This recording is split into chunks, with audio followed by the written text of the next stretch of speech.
Bienvenue sur Le Crossman, le podcast français 100% MX. Ici, on parle après-course, tests, interviews, conseils, motolife, récap et bien plus encore. Venez écouter ce qu'il se passe devant et derrière la grille de départ. Case.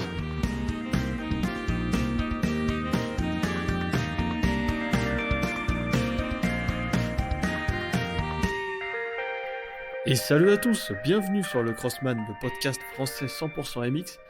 Nouvelle semaine, nouvel épisode. Comme d'habitude, on est chaud, on est bouillant. Cette semaine, c'est encore un épisode après course en solo où on va décrypter l'épreuve du SX US d'Indianapolis. Toujours un grand plaisir de faire ces podcasts. C'est vrai que là, je rentre de la course qui a eu lieu à la Voulte. La première épreuve du championnat de Romardèche-Isère. Donc si jamais j'ai une voix un peu cassée, c'est normal, j'ai tout laissé sur la piste. Mais un grand plaisir de faire ces podcasts. La semaine dernière, j'avais fait un résumé de la semaine avec le SXUS, la première épreuve du championnat de France élite et aussi le MXGP qui arrivait. Cette semaine, je vais faire plusieurs épisodes. Donc le premier épisode de la semaine, c'est l'analyse du SXUS d'Indianapolis. On va décortiquer tout ça et peut-être après dans la semaine, si j'ai le temps, je ferai un épisode sur le MXGP d'Argentine qui a eu lieu ce week-end. Très très intéressant comme course. Et le fameux épisode Race Day sur la première épreuve de la Ligue Rhône-Alpes où j'ai participé. C'était un grand plaisir d'aller rouler à la Voulte. Sur le terrain du motoclub de la Voulte qui nous avait préparé ça aux petits oignons. C'était vraiment parfait. La météo était de notre côté comparé à l'année dernière. C'était vraiment excellent. Comme d'habitude, ce podcast ne pourrait pas avoir lieu sans nos sponsors. Blasphème, la marque française créée par des crossmen pour des crossmen qui propose des gants de motocross premium dont la particularité est de pouvoir personnaliser ces gants sur vos phalanges. Haute qualité de finition, confort, performance et durabilité, voilà ce que propose Blasphème dans des gants haut de gamme où la personnalisation est le maître mot. Pour en savoir plus, allez sur le site blasphème.co et sur les réseaux sociaux à Blasphème Racing. Ça y est, vous êtes rodés avec les sponsors. Le deuxième sponsor, c'est Omoto, le site d'accessoires, de pièces et d'équipements MX, enduro et route qui propose un large choix de produits au meilleur prix toute l'année. Vous équiper, améliorer, entretenir et restaurer votre moto n'a jamais été aussi simple. Pour en savoir plus, allez sur le site omoto, oh-moto au pluriel.com. Ça y est, les présentations sont faites. On va enfin pouvoir commencer l'analyse de ce SX d'Indianapolis. On arrive à mi-championnat, ça y est, mi-championnat du SXUS. Il y a une tendance qui commence vraiment à sortir. On verra ça plus tard, on analysera plus tard. En 450 surtout. En 250, autant sur la côte est que sur la côte ouest, il y a une domination des frères Lorentz, c'est vrai, mais ça ne va pas nous empêcher de décortiquer la course en détail. À Indianapolis, toujours une terre très molle, hein, comme vous avez pu le voir sur la course, quand vous avez regardé. Le terrain qui se détruit très très vite. C'est vrai qu'on a vu que dès les essais chrono, le terrain tour après tour se détruisait. Et c'est vraiment une particularité de ce SX d'Indianapolis. La terre pâte à modeler où chaque tour le terrain change. On verra après que pendant la finale des 450, c'était vraiment complètement défoncé. Il fallait rouler intelligent, il fallait regarder loin devant et surtout anticiper la trace à prendre déjà ce tour-là et surtout le tour d'après. Donc ça, c'est toujours très intéressant à Indianapolis. C'est quand même une épreuve qui est à part. Comme Daytona, là, tout le monde le sait que le terrain va être bien, mais que la terre va être très molle et tout le monde s'y attend, donc tout le monde se prépare en fonction. 62 000 personnes dans le stade, ce qui est quand même énorme. C'est vraiment la capitale aux États-Unis, la capitale de la course, autant en moto, autant qu'en NASCAR, par exemple avec le Indiana 500, hein, qui est très connu dans le monde entier. Donc vraiment la capitale des sports motorisés aux États-Unis, un stade plein à craquer, ça faisait vraiment chaud au cœur d'entendre ça. Moi, ça m'a quand même fait quelque chose quand, quand les pilotes se bagarraient et que le public, il hurlait à la mort. C'est toujours agréable de voir ça et ça donne envie d'y être. C'était pas pareil à la Voulte ce week-end, je vous rassure. Il y avait quand même pas mal de spectateurs, mais pas autant. Non, mais sans déconner, c'est vraiment pas mal. La quatrième épreuve de la côte Est, avec encore Hunter Lawrence, Max Ensti, Digan et toute la clique. Et quelle suite peut avoir le championnat après cette épreuve? On verra à la fin du podcast, à la fin de l'analyse. Ça sera assez intéressant de voir la tournure que prend aussi bien les deux côtes en 250 que le championnat en 450 où pour moi, il y a quand même surtout un pilote qui commence à se démarquer et qui commence à avoir de plus en plus confiance et qui, je pense, va aller au bout. On attaque direct avec la finale 250, on va parler des 250 en général. Déjà, ce terrain, il avait un départ, euh, une ligne droite de départ, on va dire, d'une longueur moyenne, avec un virage à gauche à 90. Alors, ce qu'on peut noter dans ces virages à 90, juste après le départ, c'est que contrairement à un virage à 180, les pilotes arrivent beaucoup plus vite, ils freinent moins, et du coup, forcément, ils se déportent un peu. Et donc, ça veut dire que si le pilote est à l'extérieur, donc à l'extérieur de la doghouse, comme beaucoup de pilotes, s'ils font un bon départ, les pilotes de l'intérieur se déportent et les pilotes de l'extérieur finissent en dehors de la piste et dans les ballots. Donc, c'est vrai que ces départs, c'est les plus dangereux pour moi. Je sais pas pourquoi il y a eu encore un départ 90 gauche, parce que c'est vrai que la semaine dernière à Daytona, il y avait un départ 90 gauche également. On a vu Ensti qui a frôlé la mort. C'était n'importe quoi. Et voilà, les départs assez dangereux, il fallait assurer le coup et vraiment serrer l'inter sous peine d'aller voler. Les trois Yamaha Star Racing énervés dès le début de course en finale 250, donc Digan, Thrasher et Jordan Smith. Thrasher d'ailleurs qui bloque pas son propre teammate Jordan Smith dans les premiers tours pour essayer d'aller pourchasser Lawrence qui avait fait un super bon départ. Donc les trois pilotes Yamaha, on a vu qu'ils étaient agressifs au possible. Ils étaient un peu loose sur la moto. Ça allait un peu dans tous les sens. Et on verra après que forcément quand ça va dans tous les sens, quand il n'y a pas autant de contrôle que Hunter Lawrence, ça peut partir à la faute. Max Ensti et Vial sont moins bien partis. C'est vrai que Vial est parti aux alentours de la 11e place, il me semble. Ce qui est quand même plutôt un mauvais départ pour l'expert des all shots en MXGP l'année dernière. Voilà, mauvais départ. Et on sait que sur une piste comme ça, le départ est encore plus important parce qu'après on se fait gêner. Il y a tellement d'ornières qu'il faut choisir une ornière. C'est compliqué quand il y a un pilote devant, il faut croiser les lignes à chaque fois.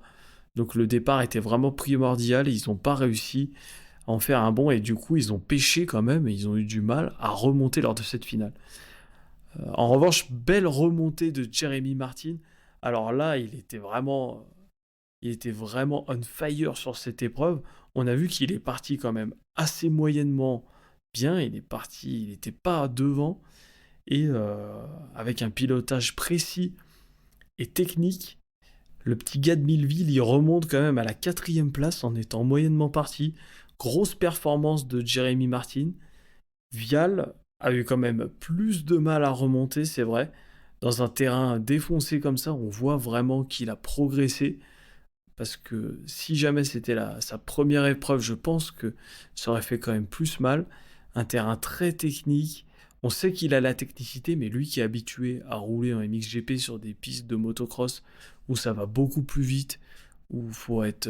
Voilà, il y a moins de traces, il y a moins d'ornières au mètre carré. C'était assez spécial pour lui, je pense. Et quand même une belle performance de notre Français qui termine à la 8e position derrière Hayden Digan. Donc après son DNF de la semaine dernière à Daytona, il a quand même bien rebondi. J'aimerais quand même bien un podium de Tom Vial. On sait qu'il a fait 4e sur une épreuve, il a raté le podium de peu. Ça serait bien de le voir sur un podium un de ces quatre. Il y a les épreuves East-West Showdown qui vont arriver bientôt. On verra, donc ça va être dur d'aller chercher un podium sur ces épreuves, mais on verra après ce que ça va donner. Lawrence bien parti, all shot comme je l'ai dit en début de podcast, et qui rencontre un retardataire, qui s'est fait gêner. Il atterrit du on-off sur Brock Papi, le retardataire sur Sakawa. Et c'est vrai que voilà, il pensait pas que Papi allait couper autant intérieur, je pense. Il pensait qu'il allait se déporter, qu'il l'avait entendu. Et c'est vrai qu'en fait, il est atterri du on-off sur le retardataire. Ça lui a décroché la main du guidon. Il a été très très chanceux de ne pas tomber sur cette action.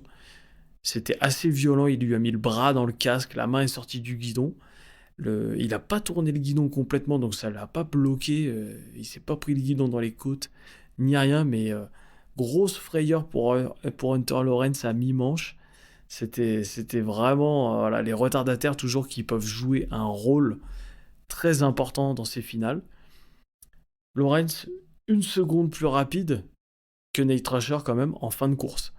Donc ça prouve tout le pilotage, la perfection du pilotage de l'Australien qui est technique, comme son frère qui regarde loin.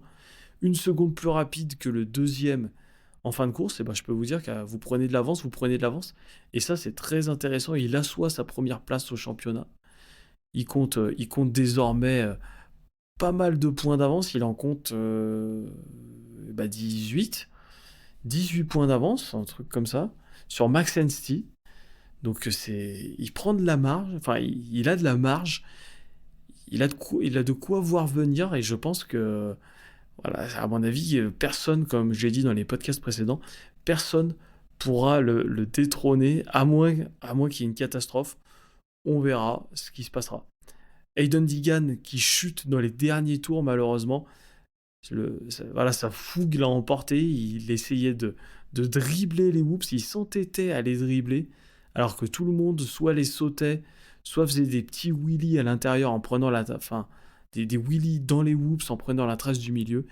Et lui, il s'entêtait à les dribbler, donc c'est sûr que c'était super rapide, sauf qu'elles étaient tellement défoncées que si la roue arrière se prenait sur le bord d'une ornière, ça l'envoyait en raquette de l'autre côté, et ainsi de suite. Et dans les whoops, on sait que c'est hyper difficile de rattraper un coup de raquette, c'est ce qui lui est arrivé. Il tombe vraiment doucement sur le bord, donc il n'a pas perdu beaucoup de place, mais c'est dommage parce qu'il était 3e ou 4e quand il est tombé, et il finira donc à la 7e place de cette course.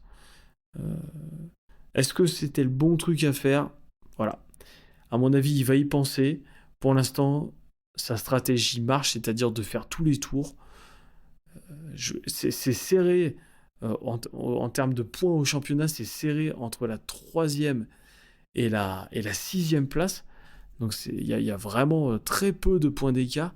Le 3e qui est Thrasher est à 93 points et le 6e Jeremy Martin est à 90 points. Donc ça veut dire qu'il y a 4 pilotes en 3 points. C'est très serré pour la 3e place du championnat. Et même la 2e, Ensti, il est juste à 10 au-dessus de tout cela. Donc c'est vrai qu'on va voir quelle tournure va prendre le championnat. Moi, je pense que Hunter Lawrence va quand même aller le gagner facilement. Il en est déjà à 4 victoires sur 5 épreuves. Et puis voilà, on verra ce que ça donne pour la suite. Si Ensti va pouvoir tenir ces podiums régulièrement pour finir sur un podium de championnat, on verra bien. Après, sur cette épreuve, on note donc, comme j'ai dit, Hunter Lawrence qui gagne, Nate Thrasher à la 2e place, Jordan Smith 3e qui complète le podium chez Yamaha Star Racing, pardon. Le Jeremy Martin qui a fait une très belle remontée 4e, Max Ensti sur sa Firepower Honda qui termine 5e. Après, on a Chris Blose qui avait fait un super départ avant de rétrograder, qui termine à la 6e position sur sa Kawa Pro Circuit. Hayden Deegan 7e après sa chute. Tom Vial qui remonte à la 8e position de son mauvais départ. Cullen Park sur sa Honda 9e position et Coty Shock aussi, l'habitué des podiums, enfin des belles positions en outdoor pour finir ce top 10. Voilà ce qu'il y avait à noter sur cette finale 250, sur cette analyse de ce SX d'Indianapolis. On va pouvoir passer maintenant à l'analyse de la finale 450 et là, c'était la meilleure course de l'année pour l'instant selon moi. Vous avez pu voir le public hurler à chaque fois qu'il y avait une belle action. Je m'attendais pas à ça. Personne ne pensait que Roczen pouvait le faire et pourtant il l'a fait sur sa Suze avec le kick après sur le podium. C'était magique. Et, voilà, non, c'était vraiment une belle épreuve. On va analyser tout ça. Avant de continuer d'analyser cette finale 450, j'aimerais remercier les sponsors du podcast qui sont Blasphème, la marque de gants personnalisables sur les phalanges. Ce sont des gants minimalistes. Je les mets à chaque fois pour les courses et pour les entraînements. C'est vraiment génial. J'ai même pas d'ampoule. Alors que c'est des gants vraiment minimalistes. Ça fait pas les poignées plus grosses. On n'a pas mal au bras. C'est vraiment génial. Et merci également au site Omoto, le site d'accessoires et d'équipements MX Enduro et Route qui propose une large gamme de produits avec des très bons prix, défiant toute concurrence. C'est difficile de trouver moins cher ailleurs que sur Omoto. N'hésitez pas à aller voir sur leur site internet oh-moto.com et pour Blasphème, c'est blasphème.co et sur les réseaux sociaux à Blasphème Racing. Pour cette finale 450, pardon, le terrain, c'était un champ de mine, c'était la guerre. Les 250 avaient défoncé le terrain, ils n'ont pas refait le terrain avant la finale 450. Pendant le side lap, pendant le tour de chauffe, ils ont dû regarder le terrain, ils ont dû se dire bon, où c'est que je vais passer. Surtout que pendant le tour de chauffe, ils sont pas à la vitesse, ils sont pas à leur vitesse de pointe. Donc c'est sûr que on sait que des fois, quand on roule pas vite, on se dit mais comment ça va faire pour passer. Bon, eux c'est des pros, hein, ils savent, mais ils ont dû halluciner de la gueule du terrain. Donc c'est la particularité d'Indianapolis. Roczen qui fait le all shot sur sa Suze. Et à noter, ce qui est intéressant, c'est que Barcia par 6, on verra après pourquoi c'est intéressant. Roczen, donc, qui a montré dans la hit qu'il était très en forme. Il a fait deuxième de sa hit derrière Justin Barcia. Donc on a vu que les deux étaient très très chauds avec Chase Sexton. Roczen par devant, Barcia 6, Sexton part bien et Sexton qui va tout de suite se mettre à la chasse de Roczen. Moi je me suis dit, il va en faire qu'une bouchée, il a la vitesse, il a encore été plus rapide que les autres de beaucoup pendant les essais chrono. Sexton avait la vitesse, Webb derrière, et Cianciarulo aussi, son retour après deux épreuves manquées pour une douleur qu'il a au poignet, c'est une douleur récurrente qui revient en grosse forme et qui montre dès les premiers tours de roue qu'il est là avec Sexton, Webb, Barcia et Roczen. Et malheureusement, à mi-manche, qui c'est qui chute encore une fois? C'est Chase Sexton. Sur le on-off, son repose-pied accroche. On dirait que c'est son repose-pied qui accroche dans l'ornière car il a mis trop d'angle. Ça arrête la moto, il se fait un pas à l'avant. Et voilà, il met la tête par terre. Il pète sa visière de son casque. Il passe de la 2e à la 12e position. Et je sais pas s'il reprenait ses esprits ou pas. Mais c'est vrai qu'il a mis du temps à retourner à sa moto. Je sais pas s'il s'est tordu la cheville. Peut-être que les rumeurs disent qu'il s'est tordu la cheville. On verra si ça va pour la prochaine épreuve. Mais grosse chute qui fait mal au niveau du classement pour Chase Sexton. Encore une fois, il doit être au bout du rouleau. C'est vrai que c'est vraiment dommage d'en arriver à ce niveau-là, de faire un très bon départ, de pouvoir prendre le lead et après de s'envoler en faisant tous les tours s'il tombe pas. Et là, de faire une erreur comme ça. Pour moi, il y a pas mal de monde aussi qui disent la même chose. Je trouve qu'en fait, il roule trop comme si le terrain était tout le temps parfait. Comme un pilote de MotoGP où la piste n'évoluerait pas. Il est tout le temps à fond, il met trop d'angles euh, avec les ornières qui sont présentes sur le circuit. Là, il a accroché leur pose-pied, des fois il perd l'arrière, des fois il perd l'avant, des fois il rate une ornière. C'est vraiment des chutes assez bêtes qui coûtent énormément de points et qui lui font perdre énormément de temps. Et si jamais il avait été un peu plus conscient de la détérioration du terrain, il aurait très bien pu ne rouler moins vite, à peine moins vite, pour aller chercher Roxen, un peu, voir comment la finale évoluait, surtout que il a vraiment une vitesse au-dessus. Mais au lieu de ça, il roule comme si le terrain n'évoluait pas. Il prend pas en considération le terrain qui se défonce, je trouve pas assez, pas autant que les autres. Et c'est ça qui fait que, qu'au final, il fait des erreurs comme ça.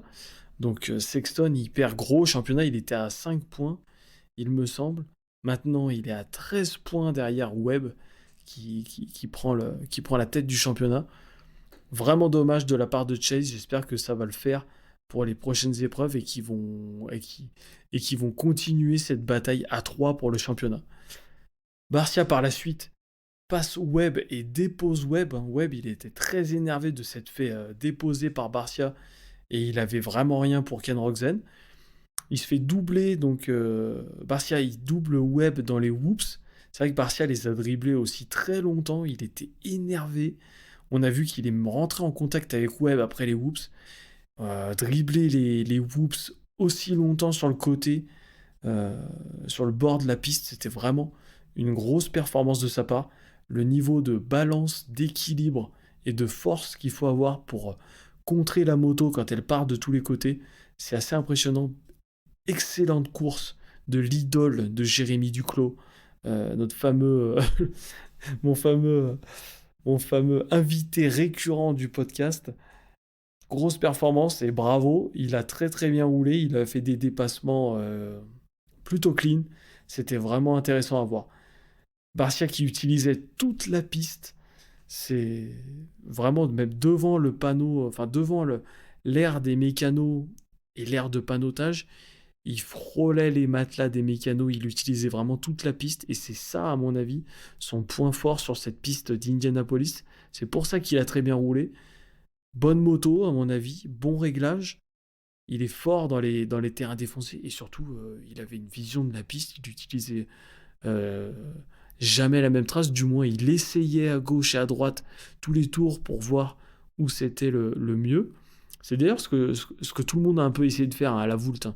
Vous écouterez dans l'épisode Race Day le terrain qui était défoncé comme jamais.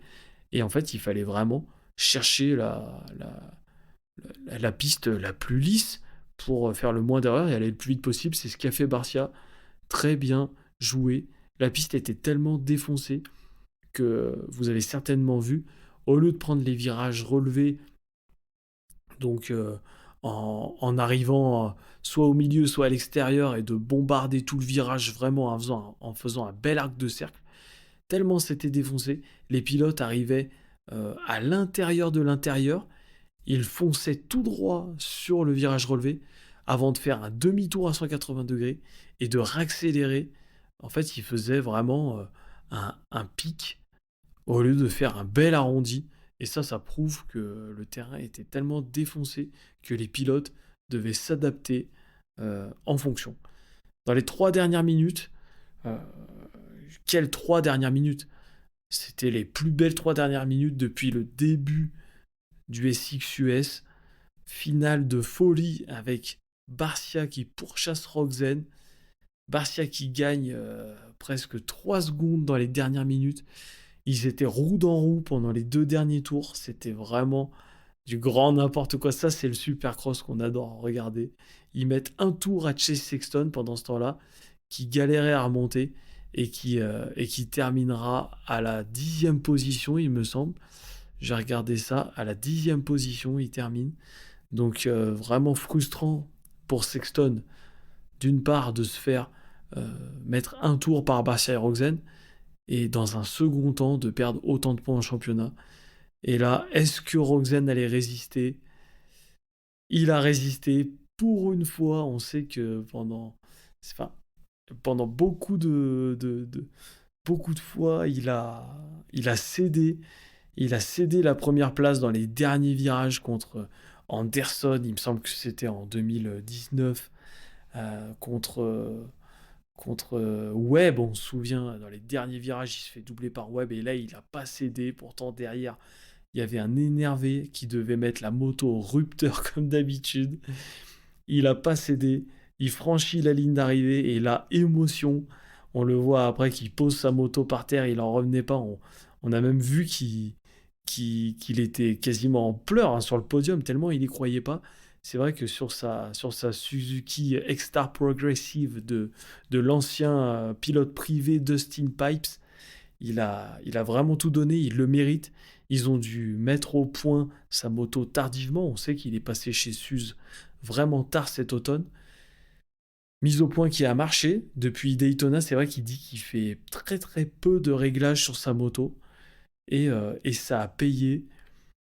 Est-ce que c'est le, le, le phénix qui renaît de ses cendres ou est-ce que c'est vraiment euh, éphémère? On verra bien sur les courses d'après. Mais en tout cas, grosse performance de l'Allemand. Vraiment, il a tout dominé. Il a montré qu'il était vraiment le meilleur, qu'il savait lire une piste, qu'il savait rouler intelligent, qu'il savait anticiper. Il a pris, vous avez vu, il a pris dans les whoops la ligne du milieu. D'ailleurs, il y a eu un ralenti pendant la course. Il a pris la ligne du milieu quasiment toute la manche. Et là, l'équilibre qu'il faut avoir et la précision pour mettre les deux roues à chaque fois bien au centre de ces whoops, ça doit être vraiment impressionnant à voir en vrai. Finale magique en 450 et Rogzen qui gagne et c'est bien mérité. Après, on n'a pas parlé des autres, donc Plessinger qui fait quand même quatrième, très belle performance du pilote, mi-pilote d'usine, mi-cowboy. Très, très belle perf. On a Jason Anderson, hein, sur un terrain. Lui, on sait qu'il est quand même plus efficace sur des terrains béton qui termine cinquième. Grosse performance d'Adam Cianciarulo qui, après son retour de blessure, fait le meilleur résultat de sa saison pour l'instant avec une sixième position. Christian Craig, septième, qui double Eli Tomac dans les derniers tours. Ça, c'était beau à voir aussi pour prendre la septième place. Lui aussi, c'est une belle performance. On sait qu'il faut qu'il s'approche du top 5 après son transfert sur la Husky. Belle performance de Christian Craig. Eli Tomac, par contre, on n'en a pas parlé pendant l'analyse de cette finale. Eli Tomac, c'est encore une contre-performance après sa victoire la semaine dernière à Daytona. De terminer 8ème, c'est quand même pas terrible. Il perd la tête du championnat pour 1 point face à Cooper Webb. Tomac qui était tout simplement pas dedans. Un départ moyen, il part vers les 10 pour terminer 8. Il a remonté personne quasiment. Est-ce qu'il s'est dit le terrain est trop défoncé, j'ai plus à perdre qu'à gagner, je vais survivre? Peut-être, on sait que des fois il est capable de piloter comme ça. Donc il a perdu son avance.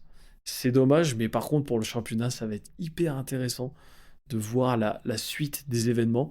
Justin Hill qui termine 9ème, son frère Josh Hill 11ème, et Chase Sexton, comme je l'ai dit, à la 10e position.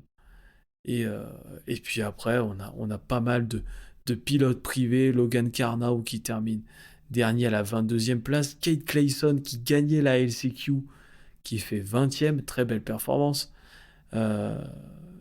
Kevin Morenz, 16e. Frédéric Noren sur la Kawa, 15e. Les coéquipiers de Rogzen, Chisholm et McElrath qui font 14 et 13e respectivement. Voilà pour l'analyse de cette finale 450 de folie à Indianapolis. C'était vraiment un régal à regarder et on manquera pas évidemment de regarder les autres épreuves. Le championnat, comme je l'ai dit, 250 Est et Ouest, c'est quand même les frères Lawrence qui dominent, avec derrière deuxième et troisième position aussi solides. Il y a quand même peu de chances que ça bouge. Pour la troisième position de la côte Est, on verra, comme je l'ai dit, les points sont très serrés. Et par contre, en 450, on a vraiment maintenant deux pilotes qui se démarquent du reste. On en avait trois avant. C'est vrai que Sexton là, a pris du retard avec sa chute. Il compte désormais 13 points de retard. J'espère qu'il remonte, qu'il gagne et que les autres fassent un peu moins bien pour rééquilibrer, pour continuer cette bataille à 3 pour le championnat. Maintenant, c'est vrai qu'il est un peu plus loin. Il y a deux solutions. Soit ça va le réveiller et il va se dire, bon allez, là, faut pas que je laisse passer encore un championnat. Même si je suis jeune, j'ai la vitesse, faut que je gagne, j'y vais. Ou alors ça va... or comme ils disent les ricains, ça va le faire l'effet inverse. Il va être démoralisé, il va se dire je tombe tout le temps, et ça, voilà, il va peut-être encore réduire sa vitesse pour pas tomber et faire des moins bons résultats. Voilà, c'est vrai que pour moi c'est un peu inexplicable, hein. Il roule très vite, très bien, il a une très bonne moto sur sa Honda du team HRC. Je vois pas pourquoi ça va pas, c'est que dans le mental, donc on verra pour la suite du championnat. Mais en tout cas, avec un sanglier comme Cooper Webb énervé comme jamais, et un Tomac qui va rester solide jusqu'au bout, c'est vrai que ça va être dur. Les Kawasaki, petite déception, les Kawasaki qui sont quand même un peu derrière. Un Cianciarulo, c'est vrai, il accroche des top 10, mais ça reste quand même difficile avec sa blessure au poignet. Et Jason Anderson, qui, je rappelle, l'année dernière, avait gagné 7 épreuves. Pour l'instant, on n'a pas gagné une, et c'est vrai qu'on a de plus en plus de mal à le voir gagner une épreuve.